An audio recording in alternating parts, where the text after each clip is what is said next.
Warahmatullahi wabarakatuh. Waalaikumsalam warahmatullahi wabarakatuh. Mari kita buka pembahasan kita pada siang hari ini dengan tema yang berjudul filsafat bahasa. Baik, di sini saya akan membahas tentang pengertian filsafat bahasa dan yang selanjutnya akan disambung oleh teman-teman. Pengertian filsafat ini adalah ilmu yang mempelajari tentang asal-usul atau istilah-istilah dalam berbahasa. Nah, di sini juga istilah filsafat ini kita tahu bahwa filsafat ini pasti punya arti, yaitu filosofia. Filosofia ini terdiri dari kata philia yang berarti cinta dan sofia yang berarti kebijaksanaan. Nah, secara etiologis filsafat berarti cinta akan kebijaksanaan. Secara mendalam dari diri kita sendiri yang kita biasa ungkapkan atau berbicara. Nah, pengertian filsafat ini juga bisa mendalam lagi dengan kata ilmu yang memiliki kuadrat dan kedudukan bahasa. Yang kita berbicara tiap hari dengan kata-kata itu termaksud filsafat. Dan filsafat tersebut juga menjadi teori linguistik bahasa. Baik, untuk yang lanjut hubungan filsafat dengan bahasa. Untuk pembahasan ini saya akan kembalikan kepada melanjutkan kepada Tata. Ya baik, jadi teman-teman sekarang ini kita membahas tentang hubungan filsafat dan bahasa. Pengertian filsafat itu kita sudah ketahui, kan sudah dijelaskan oleh teman kita bahwa pengertian bahasa itu asal-usulnya dari etimologi atau istilah filsafat yang diambil dari kata filsafat ya. Jadi sekarang kita harus tahu dulu apa hubungan filsafat dengan bahasa. Hubungan filsafat dengan bahasa ini seperti diketahui bahwa fungsi bahasa ialah sebagai alat untuk mengkomunikasikan suatu batasan kepada orang lain. Jadi setiap batasan yang dihasilkan oleh seseorang tidak akan diketahui oleh halayak manakala tidak dikomunikasikan oleh bahasa. Maksudnya di sini tuh kayak filsafat atau pemikiran kita tuh kalau kita tidak utarakan dengan bahasa, berarti orang yang itu dia tidak mengerti apa maksud kita. Jadi hubungan filsafat dengan bahasa itu sangat erat. Pada sini juga dijelaskan bahwa bahasa pada hakikatnya merupakan suatu sistem simbol yang tidak hanya merupakan urutan bunyi-bunyi secara empiris, melainkan memiliki makna yang sifatnya non-empiris. Yang berikutnya juga langsung dijelaskan sama teman kita biar kita semua memahaminya.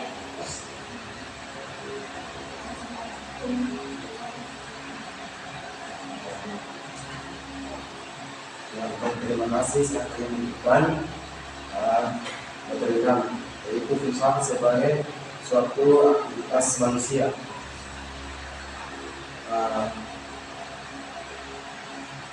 Yang berhubungan pada akal pikiran manusia untuk menemukan kearifan dalam hidupnya. Bahasa sehari-hari memiliki jumlah elemen antara lain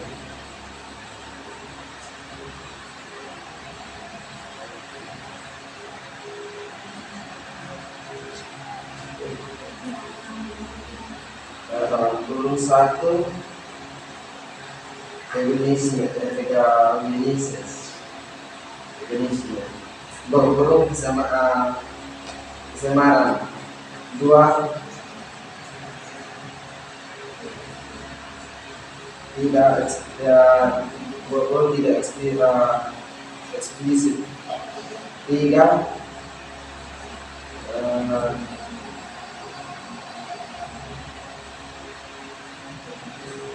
3 kebangsaan, 4 tergantung pada konteks. Maka dapat dikatakan bahwa hubungan bahasa dengan filsafat sangat erat, bahkan tidak dapat dipisahkan, terutama dalam cabang-cabang filsafat, metafisik, logika dan epistemologi. Ya, materi selanjutnya akan dilanjutkan oleh teman saya Dinda.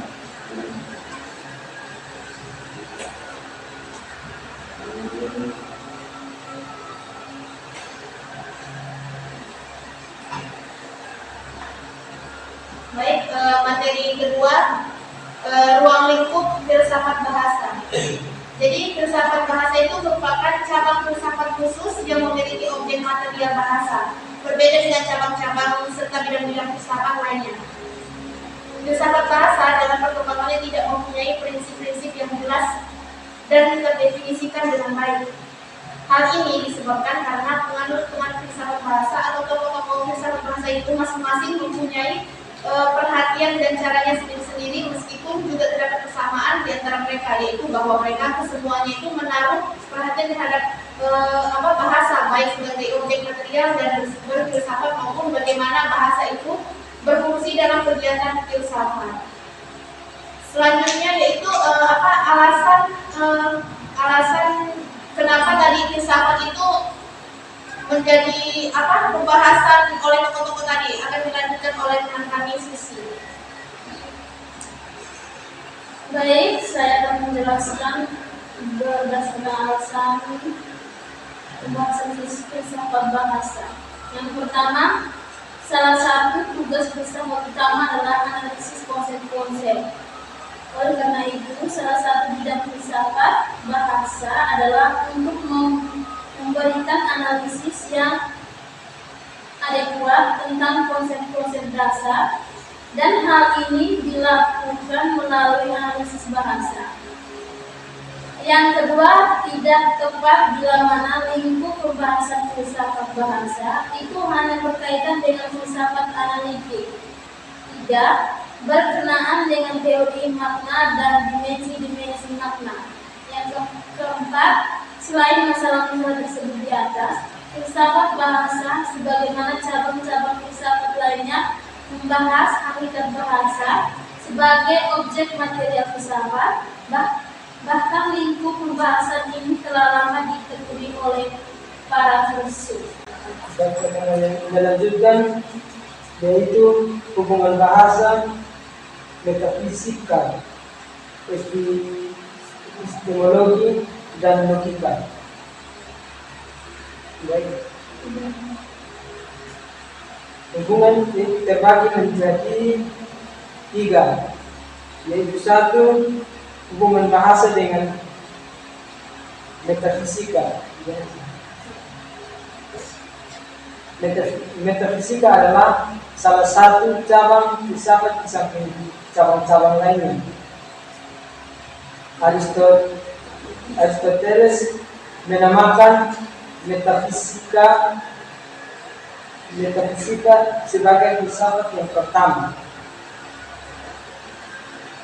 yang membahas tentang hakikat, realitas, kualitas, kesempurnaan yang ada, yang secara keseluruhan bersangkutan dengan sebab-sebab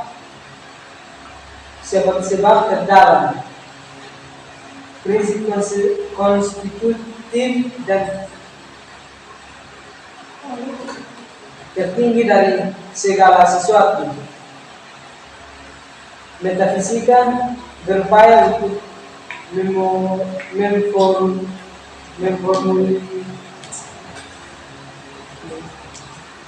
memformulasikan segala sesuatu yang bersifat fundamental dan mendasar dari segala sesuatu, dan hal ini dilakukan oleh para filsuf dengan membuat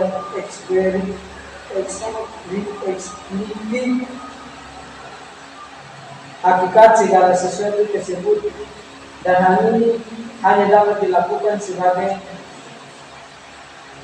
dengan menggunakan analisis bahasa tertentu. Yang kedua, hubungan bahasa dan epistemologi. Epistemologi adalah salah satu cabang filsafat yang pokok, yang secara etimologis, istilah epistemologis berasal dari bahasa Yunani, yaitu episteme, yang berarti pengetahuan.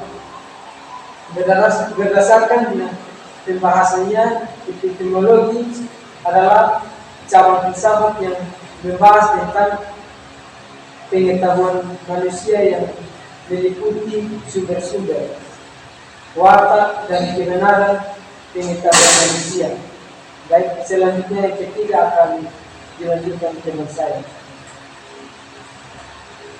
Baik, yang ketiga, hubungan bahasa dengan logika. Berpikir adalah suatu bentuk kegiatan akal dan terarah, sehingga dengan demikian tidak semua kegiatan manusia yang bersumber pada akal disebut berpikir. Maka peranan bahasa di dalam logika menjadi sangat penting. Kegiatan penalaran manusia sebagaimana dijelaskan adalah kegiatan berpikir. Adapun bentuk-bentuk pemikiran yaitu pengertian atau konsep, proposisi atau pernyataan, dan penalaran atau reasoning.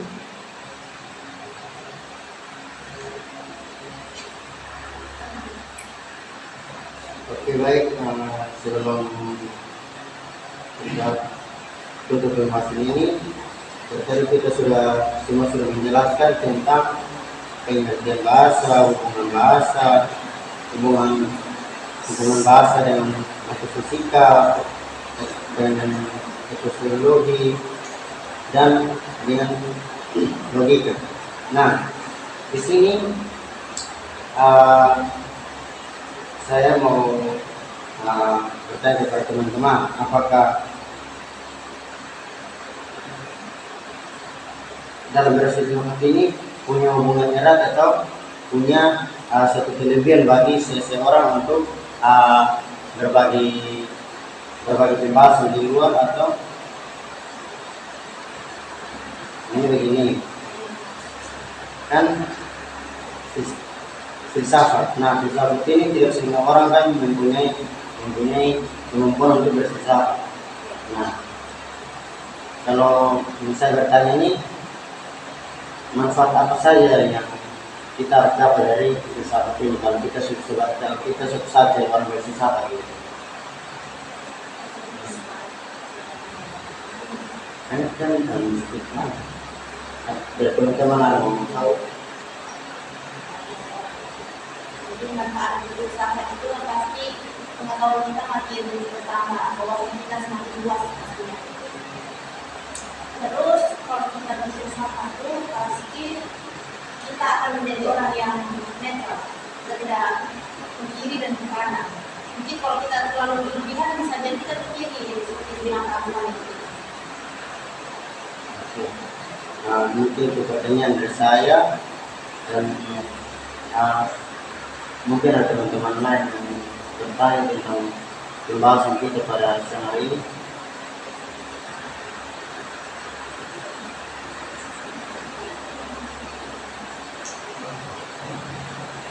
Bertanya sama teman-teman.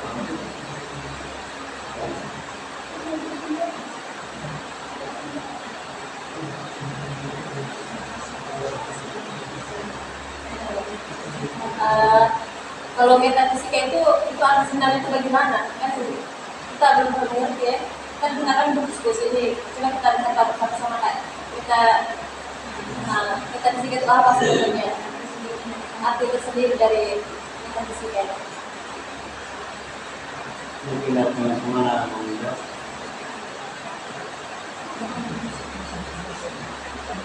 Yang tadi metafisika. Nah, teman-teman, kalau metafisika ini dia lebih ini dalam yang tadi begitu kita Iya. cermati dulu. Tentang kesempurnaan bahasa atau tinggi ya semacam prinsip-prinsip dalam berbahasa. Pokoknya dia menceritakan kayak dalam bahasa ini dia bercerita tentang hal-hal yang penting atau prinsip-prinsip yang penting saja di dalam berbahasa gitu. Kalau ini menurut saya, kalau menurut teman-teman, Kalau berbicara bersama dengan supaya itu aja apa mengambil prinsip-prinsip yang gitu. penting. Jadi dari prinsip itu seperti hal yang necessary kita tahu. Jadi kita mendapatkan dari situ, kita menentukan yang benar yang mana. Kalau menurut saya metode juga itu cabang filsafat itu yang berkaitan dengan proses analisis atau konsep fundamental yang mengenai dengan keberadaan realitas yang umumnya berfokus pada pertanyaan yang mendasar mengenai keberadaan dan sifat-sifat yang meliputi realitas yang dikaji. Oke, baik. Mungkin semua pembahasan kita memang sudah pas ya. Mungkin ada dari teman-teman lain yang mau bertanya lagi tentang pembahasan kita pada sore ini. Kalau mungkin pas, saya mengucapkan terima kasih. Assalamualaikum warahmatullahi wabarakatuh. Waalaikumsalam warahmatullahi wabarakatuh.